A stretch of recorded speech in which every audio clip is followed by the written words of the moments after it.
Prabhuji, please accept my humble obeisances. So my obeisances to everyone. Kapatavamsha kripa sindhu devacha. Patitanam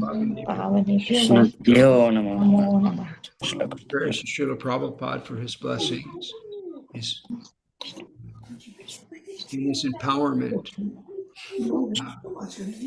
Namo Vishnu Padaya Krishna Prestaya Pudale Srimati Bhakti Swami Nitanamane. Namaste Saraswati Deve Gauravani Pacharane Nirvishesha Shunya Vari Paskacha Deshe Tarane. Vandeham Shigaram Tapat Kamalam Shigarun Vaishnavam Shashi Rupam Sagrajatam Sagana Raghunatam Vitam Tam Sajivam Sadvaitam Savadutam Parijana Sahitam Krishna Chaitanya Devam Shri Radha Krishna Padan Sahagana Lalita Shri Vishakan Vidangsha. Jai! Great to be with all of you. Let's see, I'm going to try something here, a different view. See what happens with that. No, it's doing what I wanted to do. So we'll just do gallery view. Okay, cool. Anyone have anything they wanted to share, that epiphanies or anything that sort of touched your heart? Oh, I see Koki Prabhu had a question here, or a comment or something. A painting. Well, that's beautiful. It's just sort of kind of psychedelic. I mean, the colors are really nice. Can we show this here?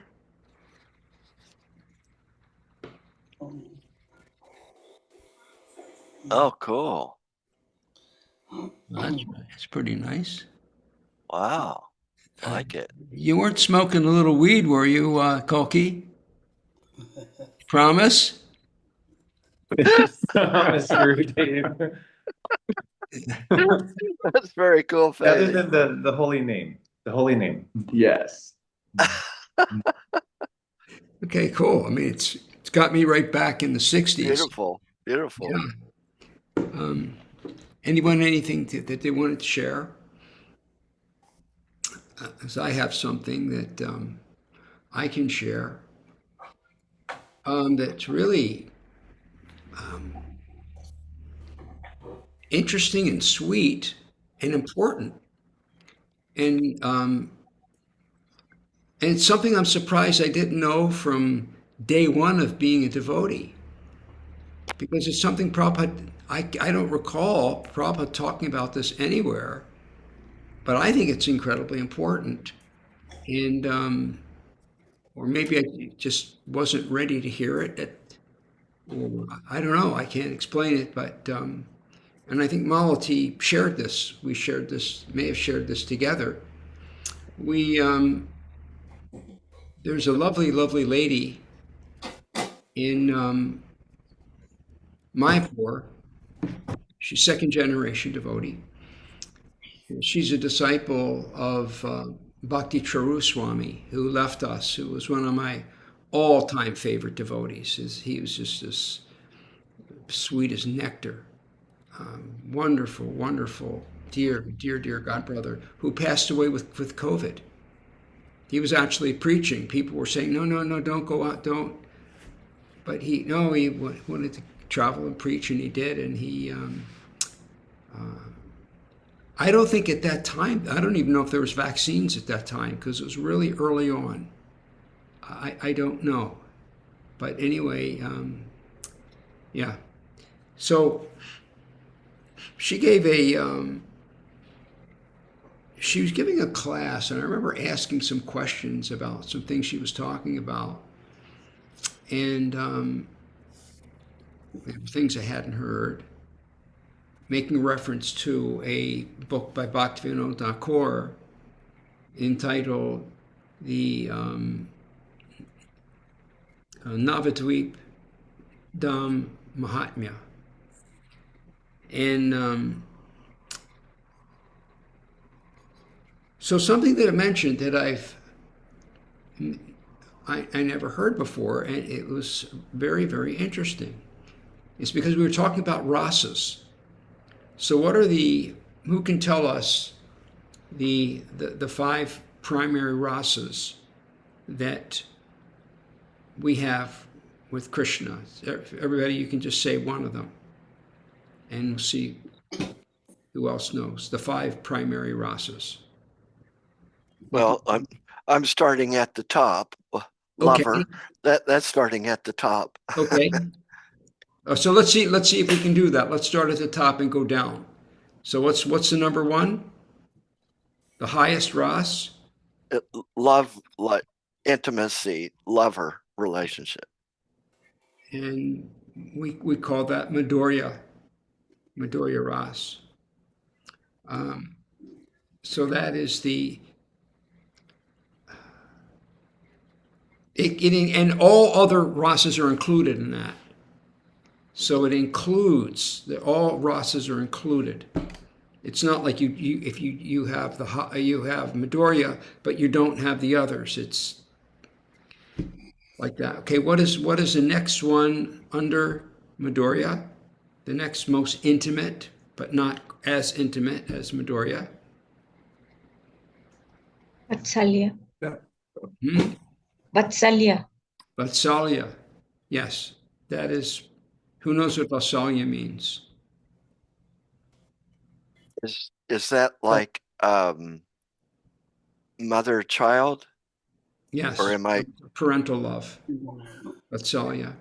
What's the next one? Down. Sakha. I'm sorry? Sakha, friendship. Sakya, yes. Sakya. Sakya means friend, yes. Being a friend.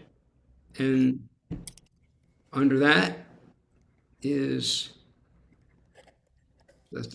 I'll take the Sanskrit or the English or both. Is it like, I may be off here, servant, like serving? Yeah, exactly. Dasya. And then there's one more. Shanta. You want me to answer? I'll wait for the others. Go ahead. Shanta. Shanta. Shantara. That's just appreciation. I mean, like extreme super appreciation. Okay, so we have these 5 rasas, and they apply as relationships that devotees have with Krishna. And we only find all of these in Vraj, in Vrindavan. Now, this is what I never thought about before. Now, we can have any of these rasas with Krishna. But what I never heard before, that makes perfect sense, but I can't stop thinking about it. Ever since I heard it, it's just been, it's like this, I didn't know there was a hole there, and the hole got filled in, and I just can't stop thinking about it. And that is that with Lord Chaitanya, we don't have all these rasas. We only have 2. Malati, what are the 2? Shanta and Dasya. Yes. Appreciating Lord Chaitanya and serving Lord Chaitanya.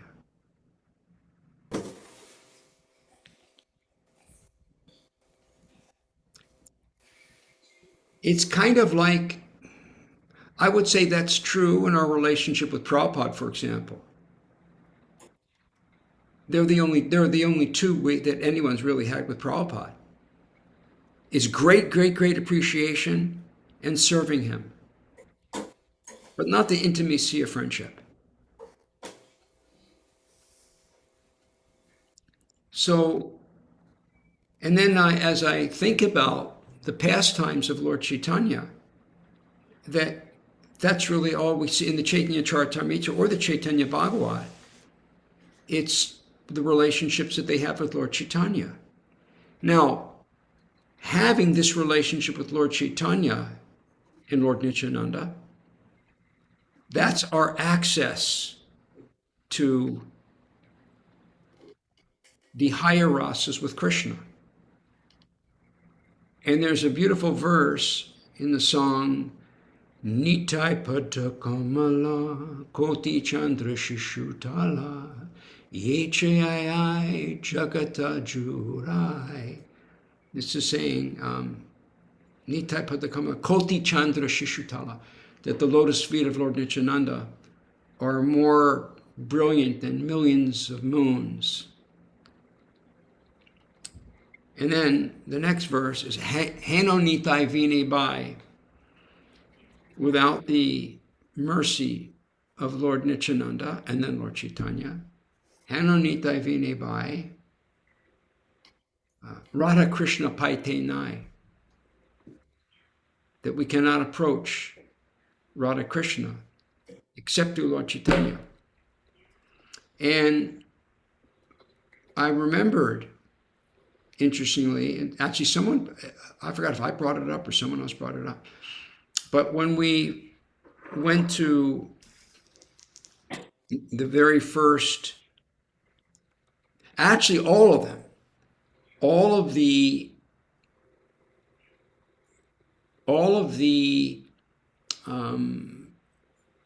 festivals that we had in India began every time that Prabhupada's with us, it was always in Mayapur first.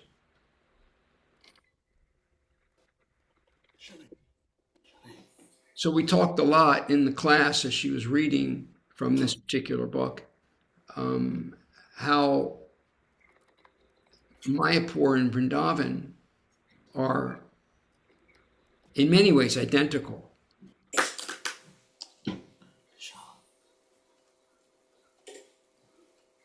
But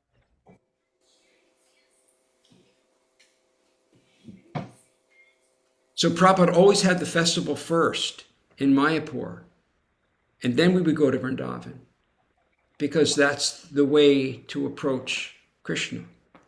But I never thought, for some reason, it never crossed my mind. I've never heard any discussion of it, that we only have, I mean, even with Krishna, I mean, we know that all the rasas are there, but the only that I have access to, or we have access to at this time, is appreciation and service. I'm certainly not Krishna's buddy at this point. I'm thankful he's not kicking me away. But it was just so fascinating to fill that in, that with Lord Chaitanya, that those rasas aren't there. We don't have those with Lord Chaitanya, but because Lord Chaitanya is Radha and Krishna, so we're approaching him, and he takes us into the rasas, into the rasa with with Krishna.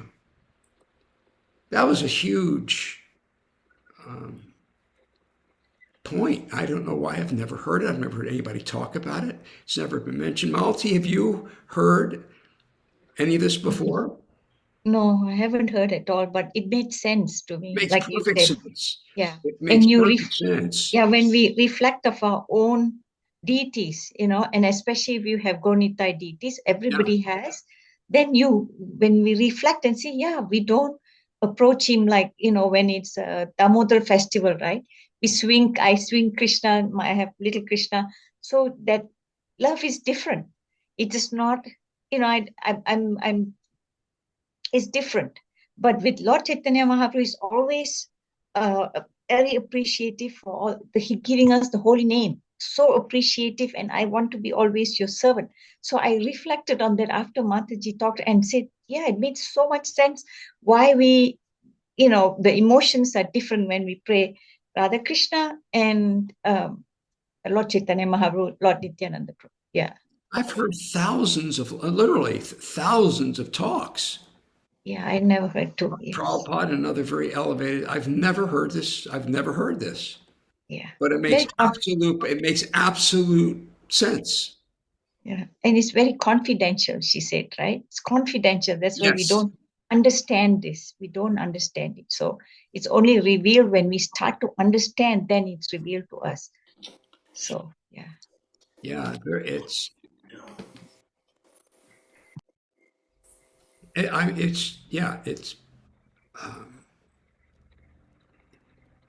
it's affected me a lot. It was, and I guess I wasn't ready. I mean, Krishna, I guess maybe a lot of people weren't ready. I don't know, but I've never ever heard it before. But it makes absolute perfect sense. And I can't stop thinking about it. So yes, Chaitanya Prabhu. I have a couple of questions. One is this information she's getting from the book from Bhakti Vinode Thakur, and the second question is, I will see people when it comes to Krishna, while they may not fully be in that parental role, but they think of Krishna as a little blue cowherd boy, and I will see them do things, to protect him or take care of him. So I do see that rasa coming into play at times with people when they have that very intimate sort of almost parental sort of thing with Krishna. So, and I'm just reflecting on how I've seen the rasas play out that I've observed or witnessed. So, but did that information come through the book from Bhakti Vinod Thakur? Yeah. Yeah. Yeah. And she talked about how apparently in Bengal, Bhakti Swami, she said that he's given so many talks about this, but somehow it never went anywhere. Maybe because, as Malati is reminding us, it's something very confidential. But she said her guru was always talking about that. And it was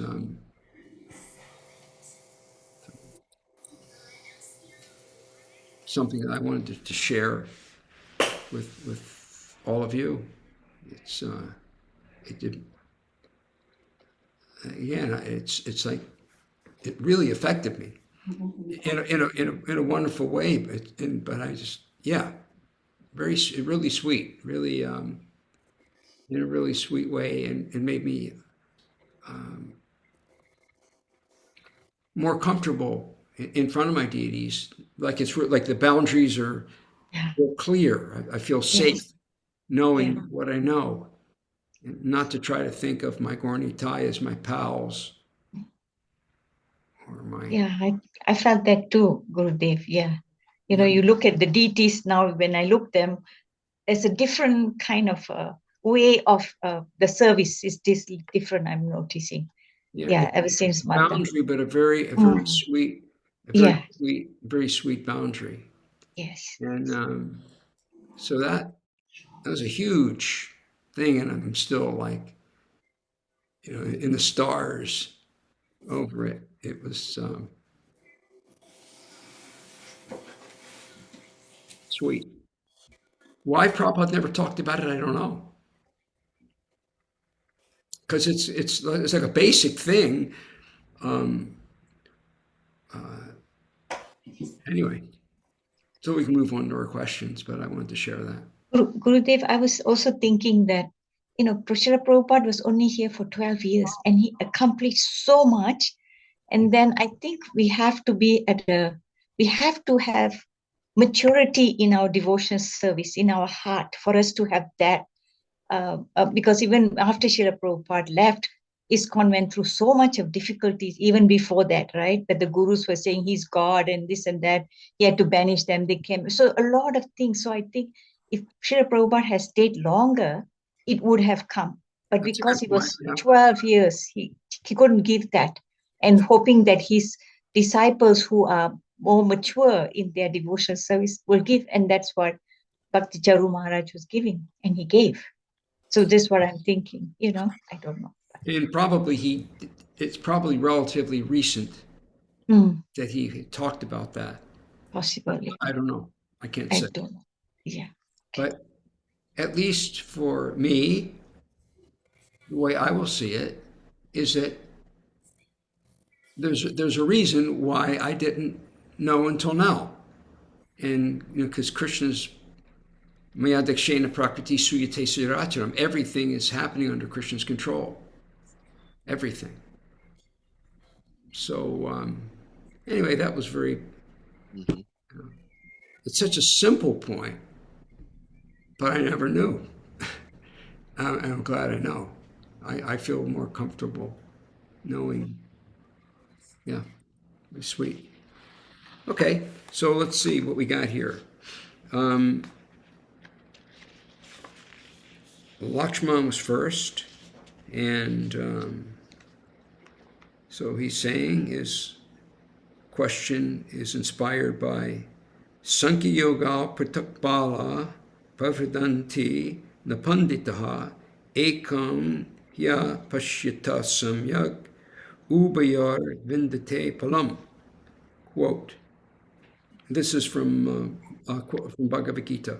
Only the ignorant speak of devotional service, karma yoga, as being different from the analytical study of the material world, sankhya. Those who are actually learned say that he who applies himself well to one of these paths achieves the result of both.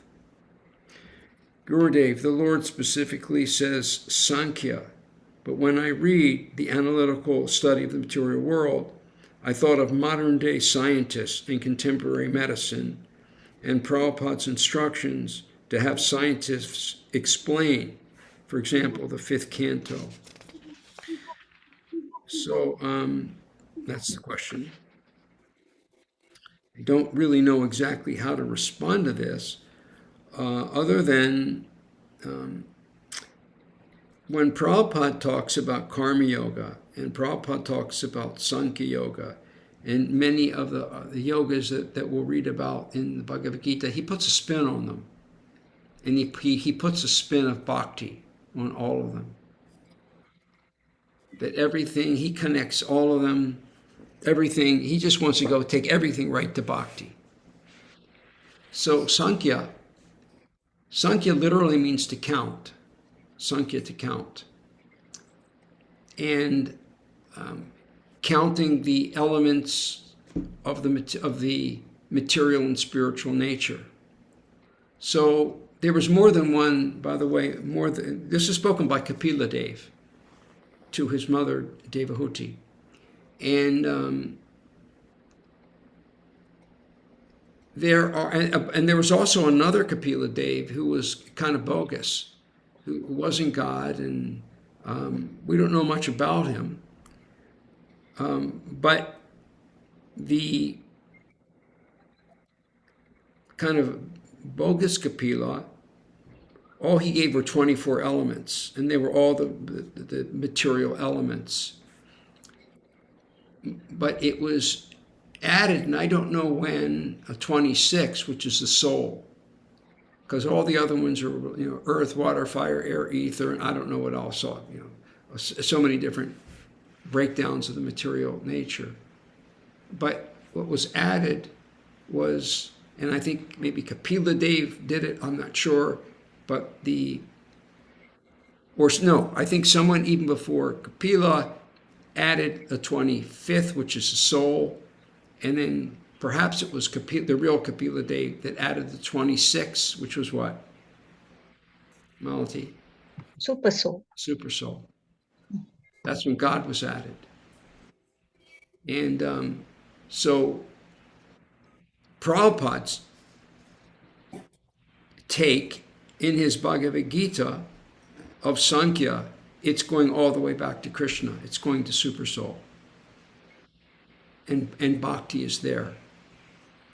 And then in Karma Yoga, it's mentioned. that karma yoga can mean that we're want to go to the heavenly planets. But Prabhupada puts a spin on it that no, we're doing things, ultimately we're offering it to Krishna, that we want Krishna as the goal, is the ultimate goal. So it's saying one achieves both. Now, it seems that then Lakshmana Prabhu goes off to talk about Prabhupada always referred to Krishna consciousness as a science. And to me, it is a science. It's provable. And when I first learned about Krishna consciousness, in my skepticism, I added science. I said, all right, here's the hypothesis. They're all saying, chant Hare Krishna, and you're going to change. You're going to develop, as Krishna says in the Bhagavad Gita, that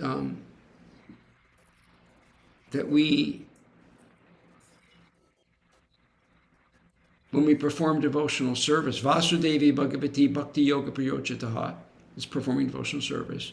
Janiyati Ashu, what happens relatively quickly, Ashu means quickly, Janiyati Ashu, or what is produced, what comes of it, Janiyati Ashu, Janiyati Ashu, no, I'm mixing this up with another verse.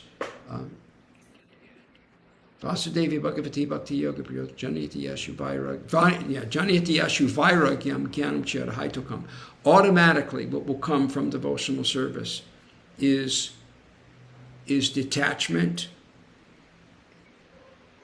and knowledge. So I made that experiment. I started chanting. I started hearing the Bhagavatam. I started following the principles. And lo and behold, it was true. It was proven. The hypothesis came, and I was skeptical.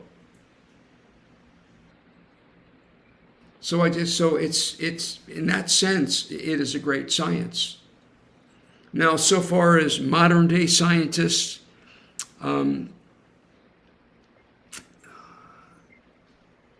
some scientists are very theistic and some are atheists, and we really see it's kind of a mixed bag. But science is very compatible with the Vedas and with the absolute truth. It just depends on the mood of the scientist. It doesn't mean that a scientist has to be a devotee or a theist to discover something that's helpful in the material world.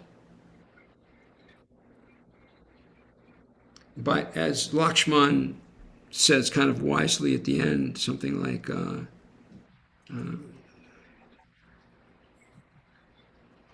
that ultimately the real science needs to be connected to Krishna, lead to Krishna, and that can fit in very well with everything that we know and that what we're doing.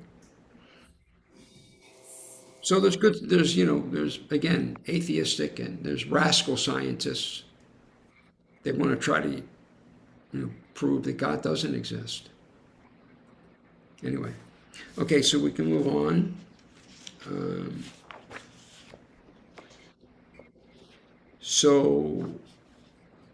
Well, this will be fun. Let's let Tirtha Prabhu take the second question and read it. If time permits, because this is a question for Tirtha. We all love to hear Tirtha speak. In Denver, we were discussing the fifth canto and the higher heavenly planets. A devotee mentioned a controversial point about the Bible, in that the Old Testament, God is actually referring more to Brahma like God, whereas the New Testament, God is referring more to a personal God, as in Krishna. I believe it was connected to some parts of the Bible that were later discovered. Gospel of Thomas and others. I found it interesting that the Bible may have hintings of cosmology, like discussion in wanting to hear. Oh, I'm sorry. Okay. So Lakshman saying, I found it interesting that the Bible may have hintings of cosmology. Would like some discussion to hear if this was the case. Yeah, I've been pondering that. It's a great question, Lakshman Prabhuji. And, you know, I know a lot of people from the Christian tradition tend to think of the Hebrew scriptures, the Old Testament, and the New Testament, Christian scriptures, as God being very different. I don't see it as different as much as many people, because the Hebrew scriptures, the Old Testament, still has a very intimate God. For example, at the very beginning, Genesis, when Adam and Eve sinned, they hid themselves. And it says God came to the garden during the cool of the day, that he was walking in the, I mean, this sounds very personal. It doesn't sound like way out there, ethereal somewhere. And God was walking in the garden of, in the cool of the day, looking for them. He's looking for them, like with eyes, you know, and says, where are you? He's calling out to them, to Adam and Eve, where are you? And they said, oh, we're hiding in the bushes because we found out that we were naked and we were ashamed, so we're hiding in the bushes. And God is like, well, how'd you find out you were naked? Did you eat of the tree of the knowledge of good and evil that I told you not to eat? You know, and so to me, that is very personal. You know, like God comes and walks with them in the garden. I mean, that's pretty personal. So, and one of the books of the Bible that I've talked with Guru Dev about, and I'll probably mention on Christmas Eve. It's a book called The Song of Solomon. And this book is about, it's about the love rasa, the intimate rasa with God. Okay, here it is, Song of Solomon. And it's about, it's all in lover language. Here's Prabhu. Do you want to save this for? Do you want to save this for Christmas Eve? I can. But, okay, why don't we do that? Why don't we save it? All right, but I'll just we'll go with other questions. But I'll just say that, you know, in Song of Solomon, very, very personal. And then Moses said, God, I want to see you. And he's like, well, no man can see me and live. Okay, so there is kind of that, there's some sort of change going on here. And then God says, okay, you can see my back. And now in the Christian scriptures, yeah, God is much more intimate. He's our father. He's our papa. The Aramaic word is Abba. He's our papa, someone to be respected and obeyed, but also it's the language that a child would say on their daddy's lap, papa. They call them Abba. And so when I read that about Brahma and then about Krishna, I thought, well, and I'm going to give this more thought. I didn't read your question until earlier today. And I thought, well, I can see how someone could see it that way, because the God of the Hebrew scriptures tends to be a very kind of this distant God that intervenes and does these things, punishes people or rewards people. But I also see a lot of intimacy there, and certainly in the Christian scriptures. So yeah, Gurudev, I look forward to talking more about that on the Christmas Eve thing, because the whole coming of Jesus, there's another name for Jesus. I don't know if you all know the other name for Jesus. It's Emmanuel. Hebrew, it means God is with us. And so Jesus was very much about making God more intimate, God being with us, and we'll look more at that. But anyway, that I could go off on that for a while, I think, but I'll save some of this for the Christmas Eve thing. Thank you for asking. Prabhu. Thank you. So now we have a question from Malati. My question for this week. I just quoted this verse. That's interesting. Savai pumsam paro dharmo yadhovatir. Oh, no, I didn't quote this one. Savai pumsam paro dharmo yadhovatir hoksije ahaituki apratiyataja atma supersediti. Translation. This is in the very beginning of the Bhagavatam, first canto. The supreme occupation, dharma, for all humanity is that by which men can attain to loving devotional service under the transcendent Lord. Such devotional service must be unmotivated and uninterrupted to completely satisfy the self. I call this is like the ultimate definition of religion. I'm going to read it again. This is the one I always go to. But what is real religion? And this is right in the beginning of the Bhagavatam, so they're making it real clear.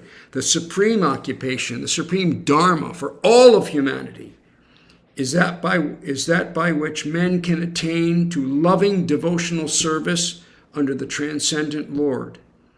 Such devotional service must be unmotivated. In other words, you're not looking for something material, unmotivated and uninterrupted to completely satisfy the self, our soul. That's the only time we're going to be satisfied, is when we're completely, purely serving God.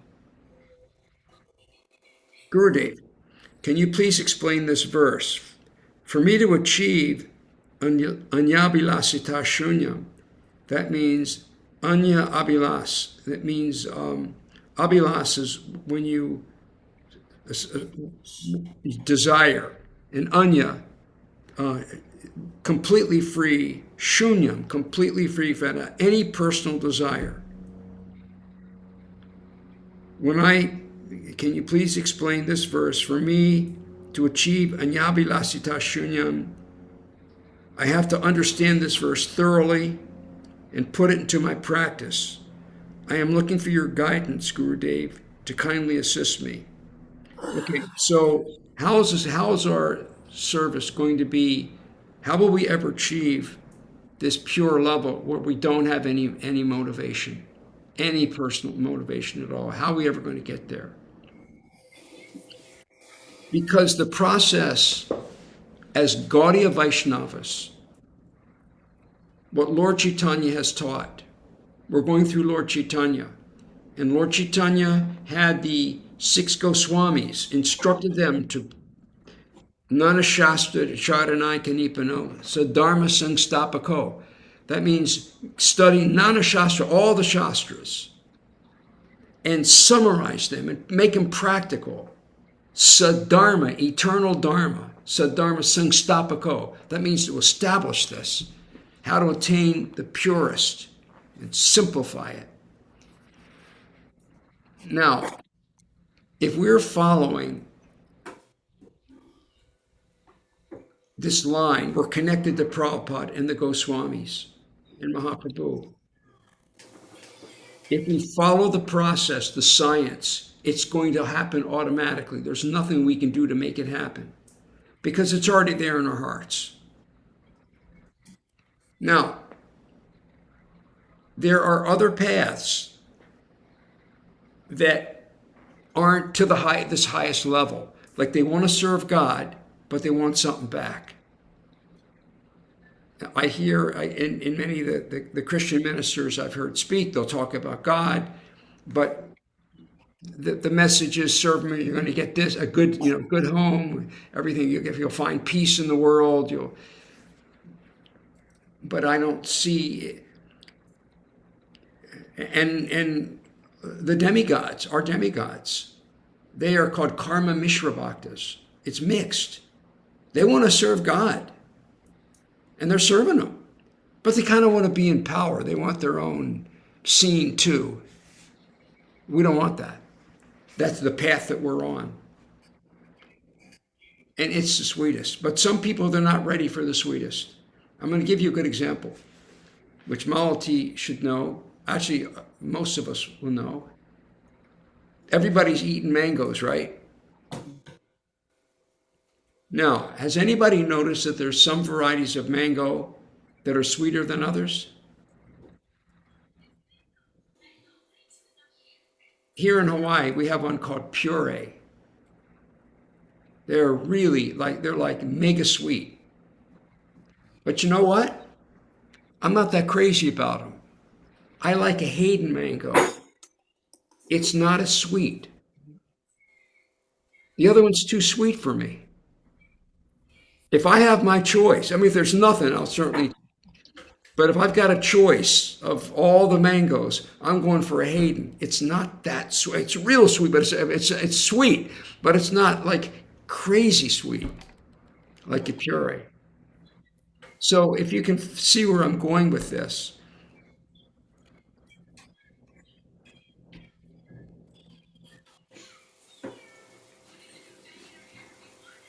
A lot of people, they don't want the sweetest. I generally don't want the sweetest mango. But in spiritual life, I want the sweetest. But some people, they're not ready for the demigods. They want a Hayden mango. Right? They're not ready for the sweetest. And I'm not ready for the sweetest mango. But I know that I want the sweetest love of God. Is that kind of making sense to you? We're on the path. We're eating the puree mango. Interesting, it's called puree, pure. We're in line. We're following Mahaprabhu and Prabhupada, and boy, Prabhupada's books. They're all about total surrender. Everything, as I said, to the different yoga systems, he tweaks them into bhakti. We want pure bhakti. We don't want a great life. We don't want to go to heavenly planets. We don't want great family. We just want pure love of Krishna. Unmotivated, uninterrupted. That's the path that we're on. So we're signed up for it. We're on the path. And we talked about it's scientific.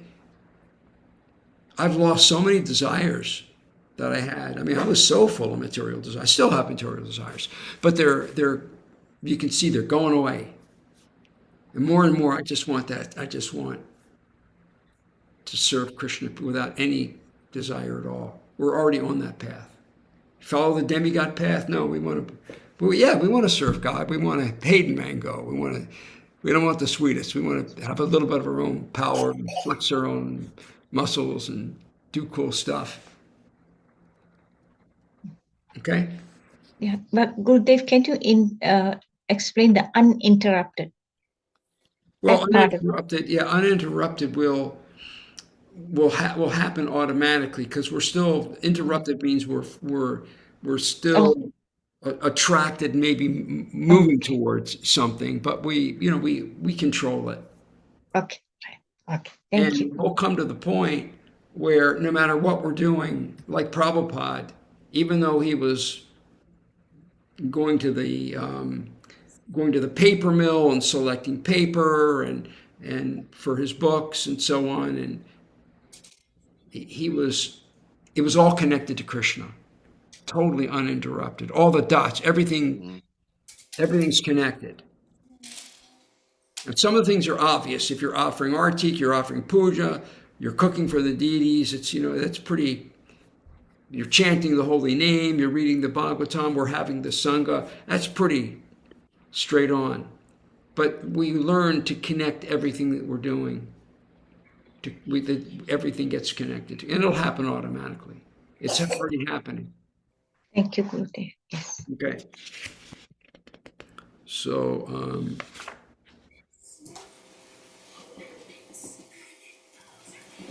Parampara is asking. Oh, this is great. Okay. Gurudev, my question for the week is a Yogakshemam Vahamyaham. Krishna, this whole verse is, you don't have it written here. Ananyas chintayantamam yejana payurpasate tesham nichabhayuktanam Yogakshema Vahamyaham. This verse, there are the Chatur Shlokis, the 4 main verses of the Srimad Bhagavatam and 4 main verses of the Bhagavad Gita. This is one of the 4. This verse.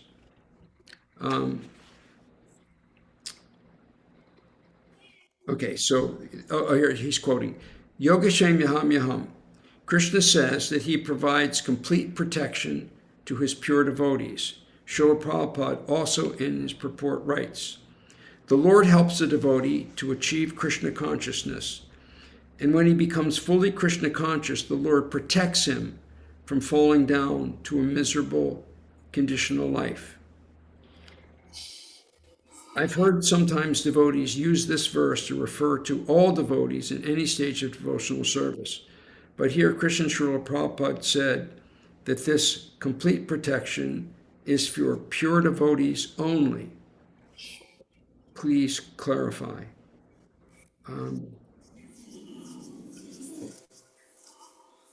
Well, I never heard that. We hear all kinds of things, but this is for all devotees. And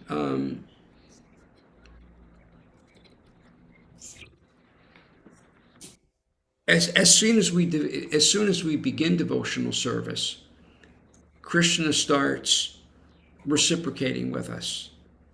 And the main thing that there's an interesting story that Prabhupada likes to tell, that there was a devotee who, I think his name was Arjunacharya, and he was reading the Bhagavad Gita, and he saw that where Krishna said, Yogakshema Vahamyaham, which means that those who surrender unto me, I will protect what they have and preserve what they lack. In other words, he's going to bring it. He's going to bring in what we're missing. He's going to protect what we've got. Now, we may fall down, but he's going to protect that. It never gets lost. He talks about that in Bhagavad Gita. No loss or diminution. That gets protected. It's in your bank account, even if you screw up. But he's going to carry what we lack. So Arjunacharya didn't like, well, not that he's personally going to do it, but he's going to make sure it gets, someone's going to make sure that it gets taken care of. Doesn't mean that Krishna's personally going to come and do it. So he scratched it out of his Bhagavad Gita. He literally scratched it out. And I think he put in something else. So one day, Arjunacharya went out to bathe, I believe. And when he came out, he saw two young boys. And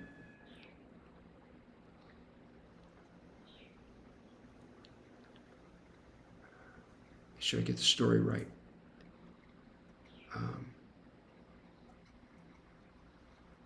Gurudev, I think it's Arjun Pandit's wife Huh? that meets. Arjun Pandit's wife that meets with Krishna and Balram and 2 small kids.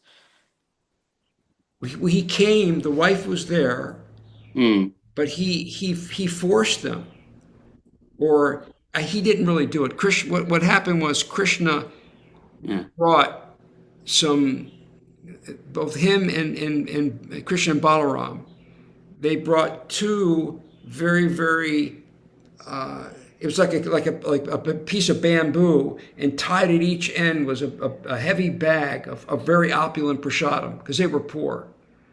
So Krishna and Balaram, they came and they were carrying this this heavy load, and they went to his house. He was out bathing, and they told his wife that we have a delivery for you, and he said that your husband had sent this. So. And he said, well, why? It's too heavy. Why are you carrying this so much? And he said, because he was going to beat us. And they showed him a scratch, a big scratch where they had on their backs. So when by the way, she insisted that they have something to eat. So she fed them before they left. But they wanted to get out quickly because they were afraid. You were afraid of your husband. Because he forced us, and we were afraid of him. So they left. And now normally, Prabhupada explains that in India, the wife will not eat, because they all had something together. They all ate together. And normally the wife will not eat until after the husband has eaten. So when he came back, he saw that she had eaten. And so he said, well, why have you eaten? And he said, well, because the boys brought this food, and you sent them. And he said, I didn't send anybody. And then she explained to him that they were carrying this heavy food. We didn't have much food, and they had scratches on their back. And he came to the realization that was Krishna delivering himself. Him and Balaram were personally delivering. And the scratch on their back was because he scratched out in the Bhagavad Gita. He scratched it out. He scratched the verse out. He personally delivers. So that's how he taught. Because he was very sincere. He just didn't have it right. So Krishna corrected it for Arjunacharya, that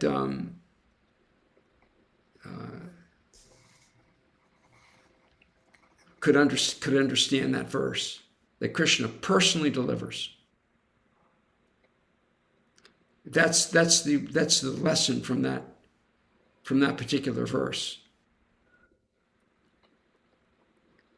So I'm not sure if this answers your question or not. Yeah, Gurudev, yes. So my question was like, again, in the context of Arjunacharya, like he was a great devotee of the Lord. Right. And even when he was scratching, he was not thinking, because he was, as a devotee, he had the impression, why shall my God come to deliver others? Why shall my God work? He can send his devotees. Why shall he work? So that was his feeling. He didn't like that feeling. Why shall my God serve others? So that was his love for the Krishna. That's why he got in the mood. I will scratch these words. I don't like this verse. So that was his feeling when he did that. And that was that was his emotions. But that's not the context with me. At least I can say so. So I just want to know, like, how will again Srila Prabhupada also made clarified that only when we are fully Krishna conscious, when you are fully surrendered, the surrender, like Gurudev also explained, surrendering is a different, like there are different shades of gray, and it doesn't happen overnight. But whenever it's being referenced that fully surrendered protection, that is for the fully surrender who is fully Krishna conscious.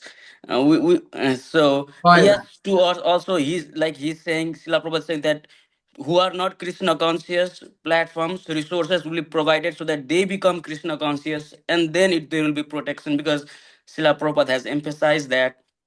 So sometimes, again, the same thing. There were sometimes I see here, like devotees will say like Krishna provides full protection, and but for that also there should be that sincerity has to be there, and that desire that I want to be with Krishna, this is my only thing. That sincerity, one should be seeking sincerity very heavily. That is also it's not to be taken lightly. I think that's what I feel, because that's why the intention of the question was that, because that just because Krishna will provide protection, but are we really looking for Krishna's protection? That is the question. Like, are we really looking for Krishna's protection, or are we enjoying the material world also simultaneously, and we think we'll go to the Golok also simultaneously? That will not happen. That will not happen. The taste of the material world has to drop in order to go to Golok. There is no two legs, one leg in the material world, one leg in the Golok world.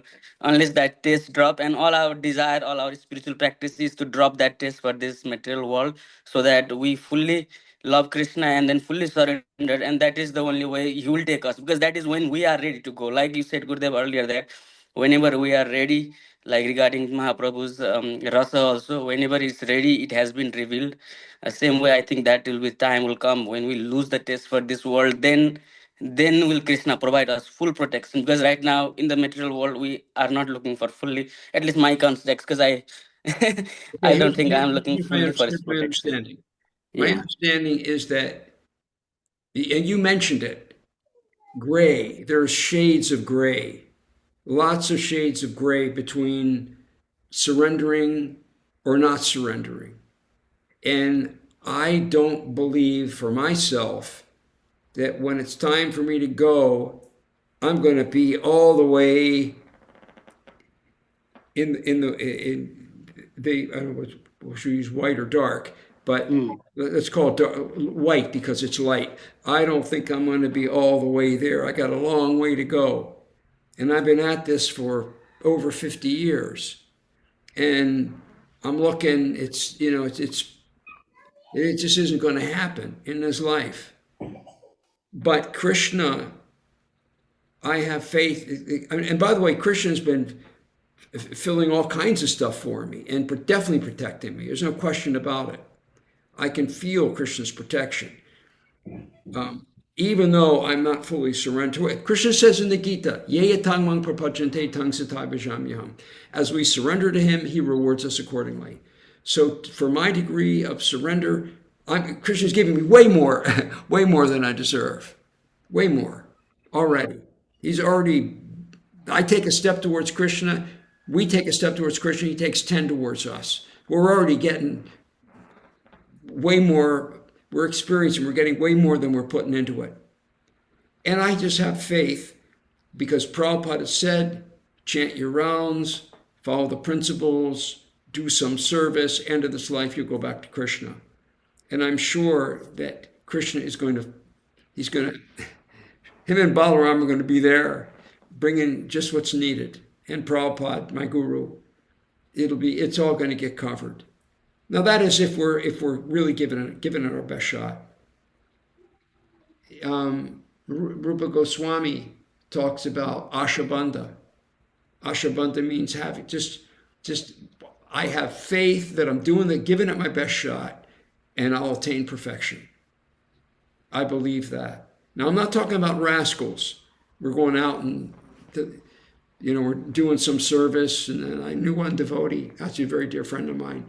He would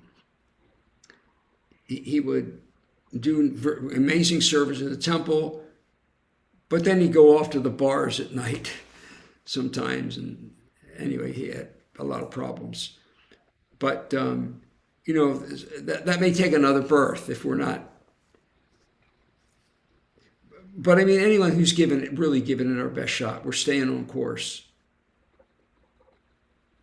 I have full faith that Krishna's going to carry what we have, preserve what we have, and carry what we lack. I have that faith. So just give it our best shot. Be real. It's Kali Yuga. Give it our best shot. Okay. Thank you, Gurudev. And what's our last one? How's our time? Oh my God, we're already past our time. Was there one more? And that was it. We did it.